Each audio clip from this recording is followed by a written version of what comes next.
They called him the weakest prince for 30 years. Then, he destroyed the king in one morning. And I'm going to show you exactly how he did it, step by step, document by document, corporate structure by corporate structure.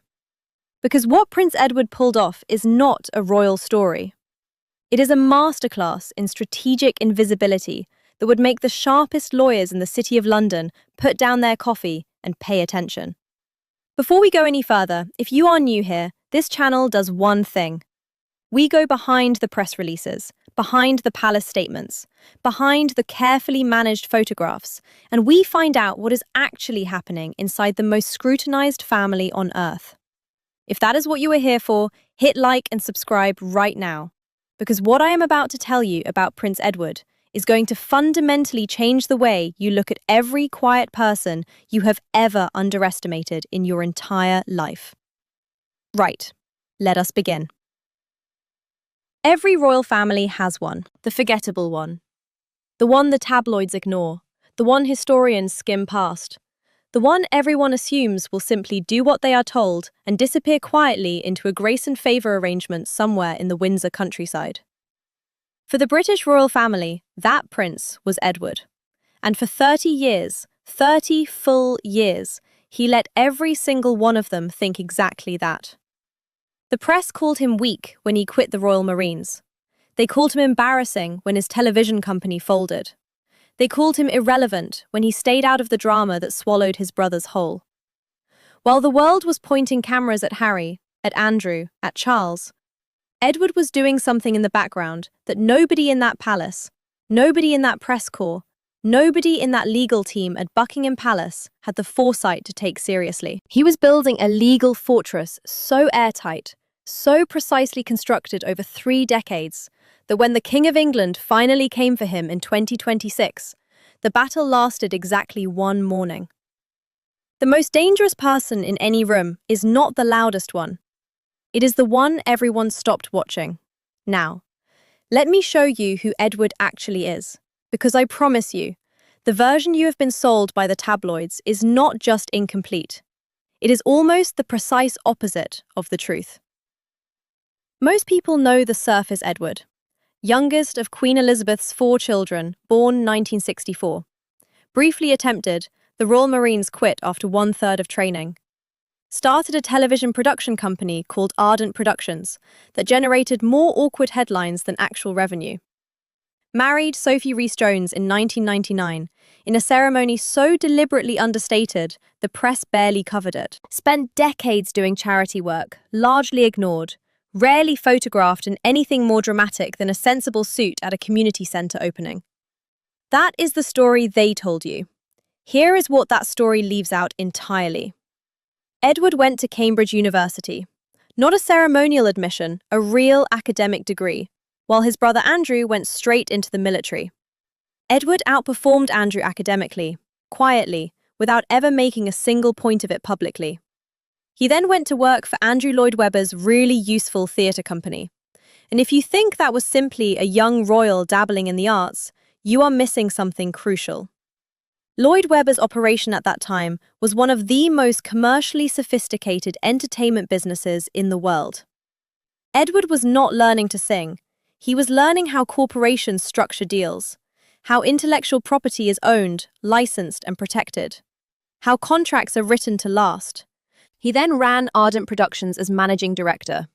And yes, the company ultimately failed commercially. But think about what running a private production company actually teaches you. How to structure a business, how to establish nominee agreements, how to protect intellectual property, how to separate personal assets from corporate liabilities. Every lesson that Ardent Productions delivered, and it delivered them expensively, Edward filed away. Because Edward, it turns out, was not failing.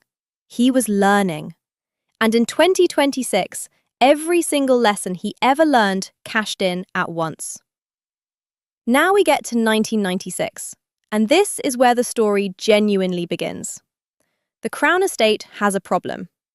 Bagshot Park, a 120-room Tudor Gothic mansion sitting on 51 acres in Windsor Great Park, is, frankly, a disaster.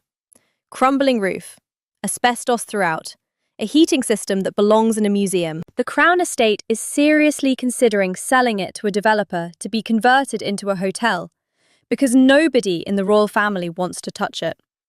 It is too expensive, it is too broken, it is too much work. Nobody wants it. Except Edward. In March 1998, Edward signed a 50-year repairing lease.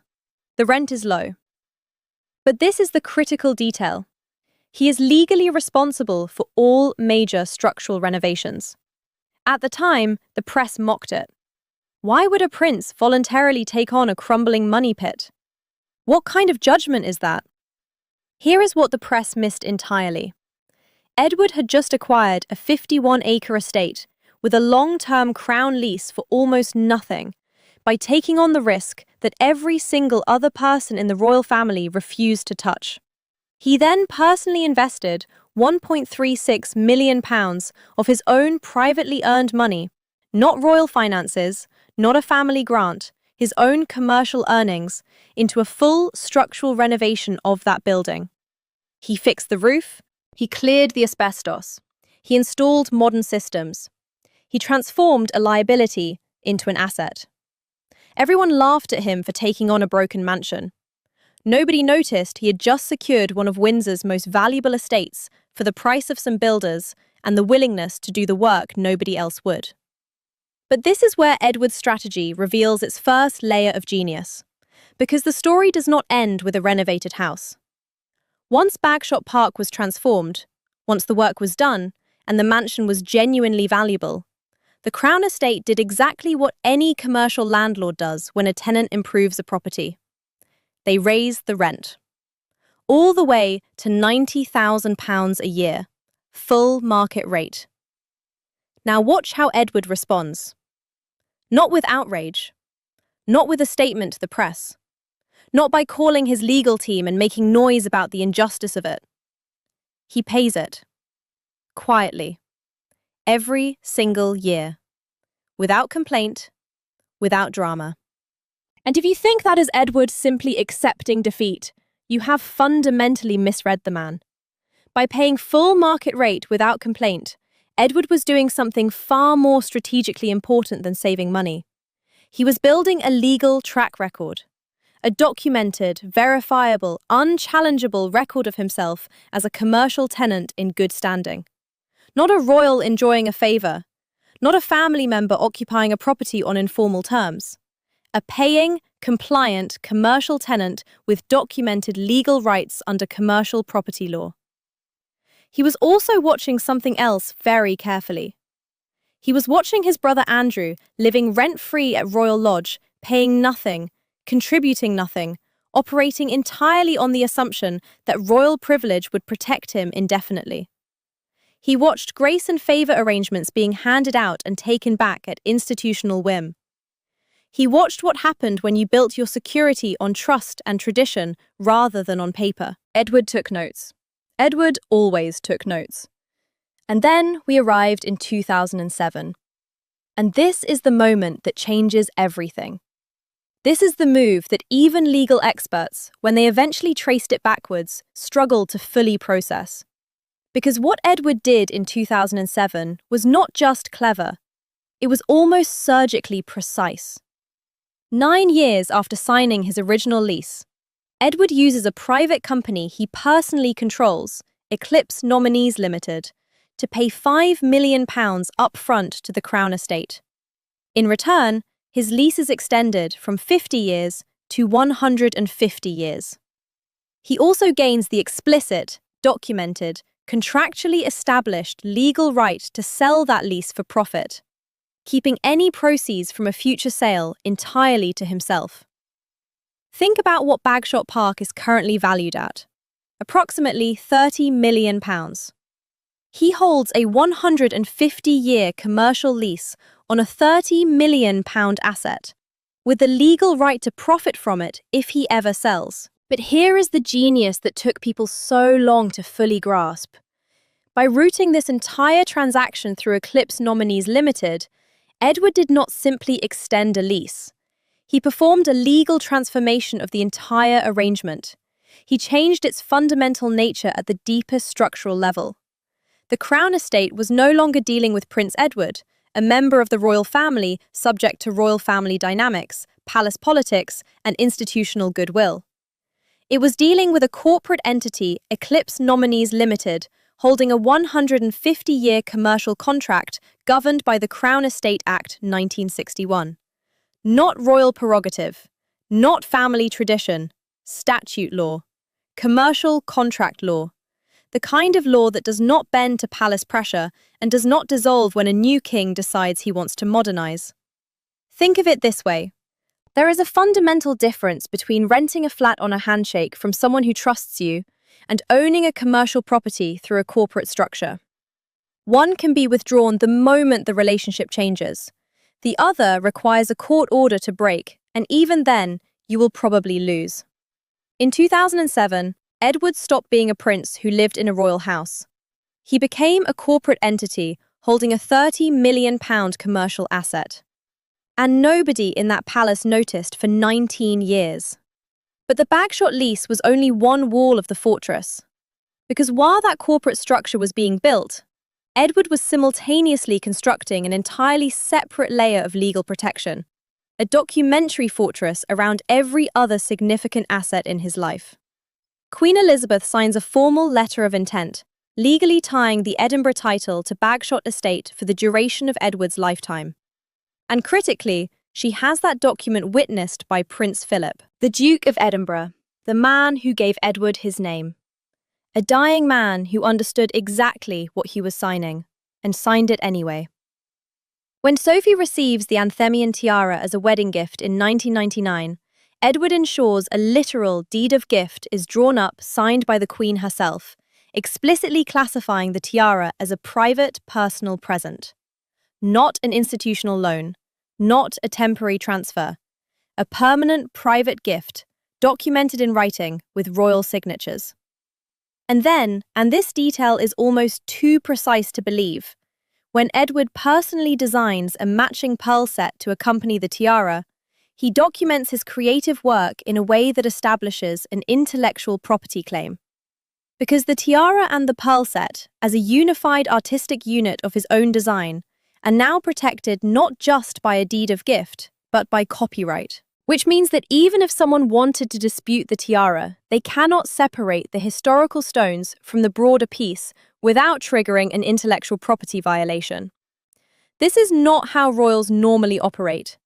Royals traditionally run on trust, on tradition, on institutional goodwill, and the unspoken understanding that the family will look after its own. Those are exactly the kinds of assurances that can be quietly withdrawn when convenient, when circumstances change, when a new reign begins, when someone in the institution decides the arrangement no longer suits them. Edward operated like a corporate lawyer building a case. Every significant moment documented. Every significant agreement signed. Every significant asset legally classified and contractually protected. While his family was running on handshakes, he was running on precedents. Every time the palace assumed goodwill was enough, Edward had already filed the paperwork. Now we come to March 2026, and this is where 30 years of quiet, methodical, relentless preparation finally meets the institution that underestimated it. King Charles's modernization pushes the drive to slim down the working monarchy, to reduce costs, to reassert institutional control over assets and titles that had accumulated in family hands over decades, finally turns its attention directly to Edward. Charles's legal team does what any competent legal team would do. They conduct a thorough review of Edward's arrangements. What they find stops them cold. Not metaphorically, literally stops them. On Bagshot Park, the lease is held by Eclipse Nominees Limited. It runs for 150 years. It includes profit-sharing rights. It is governed by the Crown Estate Act 1961, not by royal prerogative. Breaking that arrangement would require commercial litigation, the kind of commercial litigation that would cost the Crown Estate more in legal fees than the value of the property dispute, and which they would, in all probability, lose in open court. The institution cannot touch it. On the Anthemian tiara, there is a signed deed of gift from Queen Elizabeth herself. There is an intellectual property claim on the accompanying pearl set that Edward designed. The palace cannot separate the historic stones from the piece without violating his copyright. They cannot reclaim it as an institutional loan because it was never a loan, it was a gift, in writing, with a royal signature. On the letter of intent regarding the Edinburgh title, Queen Elizabeth's signature, and next to hers, the signature of Prince Philip, the founding patriarch of the modern monarchy, signing as witness, co-signing the protection of his youngest son from beyond the grave. Every avenue is legally blocked, every single one. The team Charles assembled to dismantle Edward's arrangements came back to the palace with a conclusion that must have been almost incomprehensible to receive. There is nothing here that we can touch. Nothing. He spent 30 years making absolutely certain of it. And then, because every great strategic structure needs a final mechanism, a final guarantee, Edward's legal team delivers what can only be described as the nuclear option. Drop every claim. Close every review. Formally, in writing, relinquish every challenge to every asset. Or, Queen Elizabeth's private correspondence goes public. Letters confirming her intentions regarding Edward and Sophie. Letters containing, according to those close to the situation, material about Camilla, about the relationship, the history, the private royal views that the palace has spent years carefully managing. Material that would not simply embarrass, material that would shatter the constructed public narrative of the Queen's acceptance of the current arrangement and unravel years of strategic palace PR in a single news cycle. The palace, which had spent 30 years treating Edward as the irrelevant one, as the quiet one, as the one who would simply go along with whatever was decided, suddenly, in one morning, understood with complete clarity what it was actually dealing with. He had never been weak. He had never been irrelevant. He had never been simply going along with anything. He had been quiet, deliberately, strategically, precisely quiet. Because quiet people do not get investigated. Quiet people do not attract scrutiny. Quiet people are allowed to spend 3 decades building a legal fortress without anyone noticing, because everyone is far too busy watching the loud ones. The self-sabotage in this story does not belong to Edward. It belongs to every person in that palace who looked at the quiet prince and assumed that quiet meant unprepared. Every journalist who wrote him off as irrelevant. Every courtier who assumed he would simply comply. Every legal team that reviewed his position for the first time in 2026 and discovered, to their evident horror, that 30 years of assumptions had turned out to be wrong in every single particular. The most catastrophic mistake you can make about a quiet person is assuming that quiet means unprepared. On the evening of the 25th of March 2026, the palace formally surrendered in writing. Sophie retains full private control of the Anthemian tiara. The Crown Estate permanently closes its review of the Bagshot lease. And Edward the Prince, the tabloids called weak, the prince historians routinely skipped over, the prince described for decades as the forgettable one, emerges from the confrontation with every single one of his positions intact. More than intact, strengthened, because now the institution knows, now the palace knows, now the king knows. Edward is not simply a loyal working royal who carries hundreds of engagements a year, filling the gaps left by Charles's cancer treatment and Kate's recovery. He is not simply the son who carried his father's legacy and his mother's trust. He is the one person in the entire building that the king cannot afford to lose and cannot afford to cross.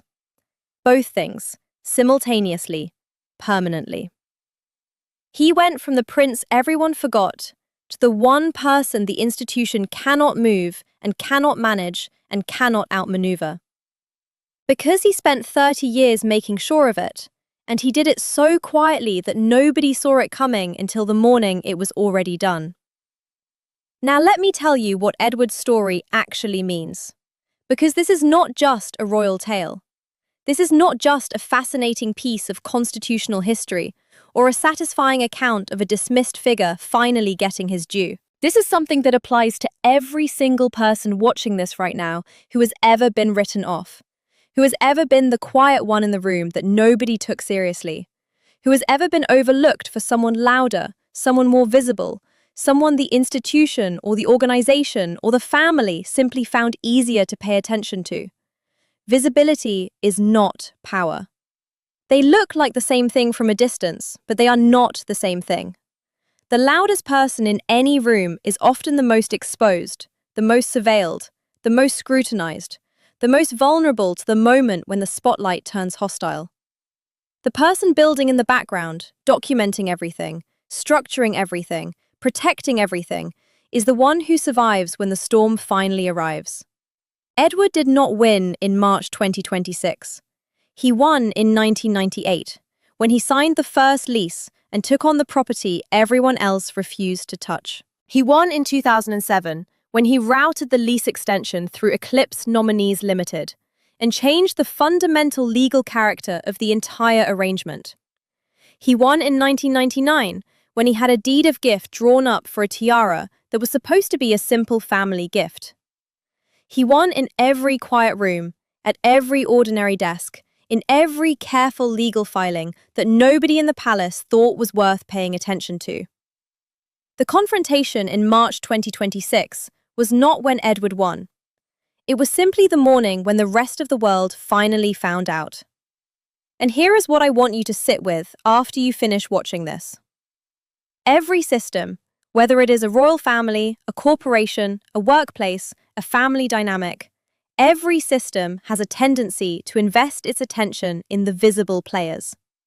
The ones who make noise, the ones who create drama, the ones who demand to be managed. While those people are being managed, while all the institutional energy is flowing toward the ones who are loudest, someone quiet is always taking notes.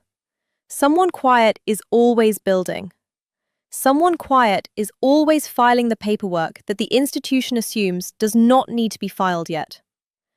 Prince Edward spent 30 years being that person. And when the institution that had dismissed him for 3 decades finally came for him, it discovered that every exit was sealed. Every avenue was blocked.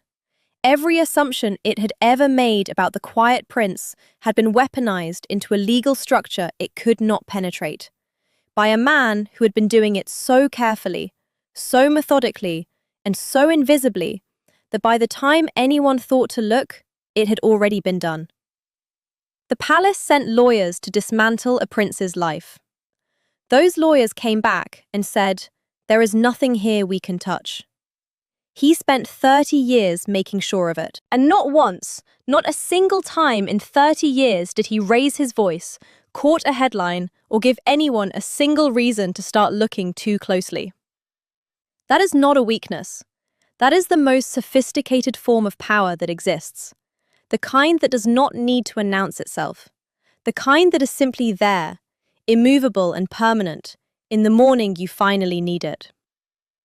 Tell me in the comments, what was the detail in Edward's strategy that genuinely stopped you in your tracks? Was it the Eclipse Nominees corporate structure that removed Bagshot Park from royal jurisdiction entirely? Was it the intellectual property defense on the pearl set he personally designed? Was it Prince Philip signing that witness document, knowing exactly what he was doing for his youngest son? Because I want to know which moment broke through for you, and I read every single comment on this channel. And if you want to see how Princess Anne, the woman who has watched every royal power battle unfold for 70 years, who has stored every secret and remembered every betrayal and kept her counsel through every storm, finally chose a side in this confrontation and ended it in a single afternoon, that story is coming next. Subscribe now and you will not miss it. Because what Anne did and why she did it, and what it tells us about where the real power in that family has always actually sat, is a story that deserves its own 30 minutes. Subscribe, hit the bell, and I will see you in the next one.